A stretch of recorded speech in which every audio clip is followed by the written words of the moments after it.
ဟုတ်တယ်ဆရာမမနေ့ကတော့နည်းနည်းလေးမိုးမိသွားပြီးတော့အလုပ်လေးများသွားတော့နောက်ဆရာမမှာကပြောနေကြအတိုင်းပဲလေနော်ဒီဝေဝင်စီးပွားတက်တထေးဖြစ်ကျွေးကြည့်အဲ့စမပကံကတလားနဲ့တလားရက်မယ်လို့စဉ်းစားလိုက်တိုင်း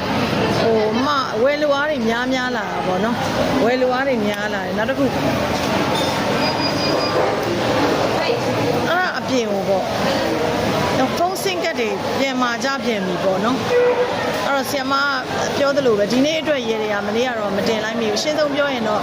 ကျုပ်တော်တို့ပြောနေကြအတိုင်းပဲအဲ့ရတယ်မှာလဲပြီးနေချင်တာပါဒါပေမဲ့နေလို့မရတဲ့အခြေအနေတွေဖြစ်လာတဲ့အခါမှာ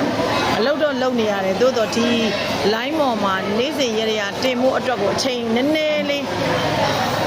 ဖက်မပေးနိုင်တာပေါ့နော်အဲ့တော့ဆရာမတစ်ခုပြောပါမယ်ဒီနေ့က3ရက်နေလည်းဖြစ်တယ်8လပိုင်းလည်းဖြစ်တယ်တနေ့လာနေလည်းဖြစ်တယ်ကြောက်ပွင့်တုတ်စားကြမယ်နော်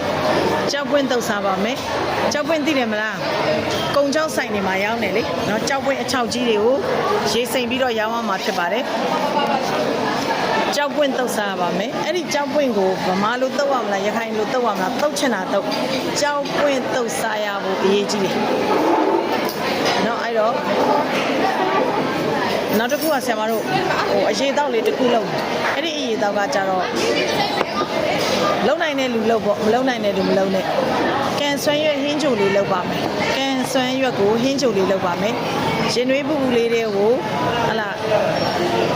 စက်သားမုံလေးအချိုမုံလေးစားလေးနည်းနည်းစီထည့်လိုက်ပါပြီးရင်ကစုံညွန့်လေး3-4 5ညွန့်ထည့်လိုက်ပါပွက်လာတဲ့အခါအဲ့ဒါတောက်လို့ရတယ်နော်အဲ့တော့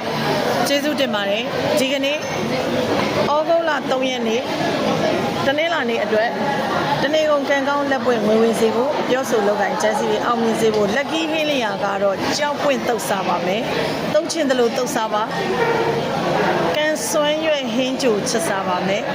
ချက်ချင်တယ်လို့ချက်ပါကန်ဆွမ်းရွက်ဟင်းကြိုဖြစ်ဖို့လိုပါတယ်ကြောက်ပွင့်တုတ်စားဖို့လိုပါတယ်ကြောက်ပွင့်နေရာမှာဘာအစားထိုးလို့ရလဲမရပါဘူးကန်ဆွမ်းရွက်နေရာမှာဘာအစားထိုးလို့ရလဲမရပါဘူးဆီယမ post တင်တဲ့အချိန်က10နာရီနဲ့20မိနစ်ဖြစ်ပါပြီအဲ့တော့ဆီယမတင်တာနောက်ကျတယ်တမီးတို့ကဝယ်လို့ချက်လို့အဆင်မပြေတော့မပြေမလူပါနဲ့ပြေတဲ့လူကလူပါရေရလောက်ပါအဲ့တော့ဖះရောဘာလူရမလဲဆိုတော့ဖះကိုဖះနိုင်အနီးရဲရဲလေး9တိုင်လူပေးရပါပြီတော့ဒီနေ့ကတော့เนาะအဲ့တော့မြတ်စွာဘုရားကိုဖះနိုင်အနီးရဲရဲလေး9တိုင်လူပါကန်ဆွမ်းရွက်ဟင်းညိုလေးလောက်ပါကြောက်ပွင့်လေးတုတ်စားလိုက်